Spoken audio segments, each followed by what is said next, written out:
Okay, so come on. Dr. Sid Malhotra is a surgeon on the trauma team. I can feel his rib. This patient, we will call Don, was dropped off at the door by an unknown vehicle. Your lung is collapsed from the stab wound. The team's task, saving his life. Just minutes earlier, we sat in on the surgery of a patient we will call Jerry. Coker. Jerry was suffering from a flesh-eating bacteria and had to have parts of his arm There's a big pus pocket. shaved off. Skin-eating bacteria that we hear about, and it's something that's rapidly spreading. The team would work scaling back skin tissue I think a lot of the deltoid's going to be dead. and muscle, trying to cut out parts of his shoulder that were infected.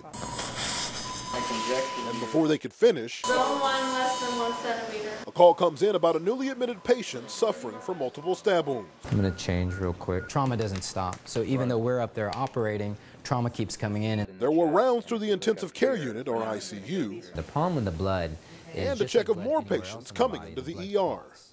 Many once the blood visiting for clots, regular when you care, have- which would be done by a private doctor if they still had insurance. Our ER is just overrun with patients, which backlogs everything. We're often the caregiver of last resort for a lot of people who don't have health coverage. CEO Paul Hensler says that the administration is doing their part.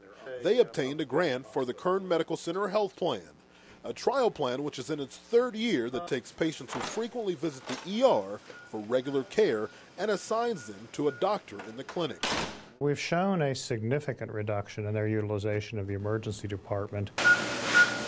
Easing the load on the ER, So after we get all the dead tissue off, the freeing keys to up get all the doctors to bleeding deal is with emergencies like Jerry's flesh-eating bacteria. That guy could have died, okay? There's more than 50% of patients who present with that disease die. Saving patient lives is what keeps many of these professionals going.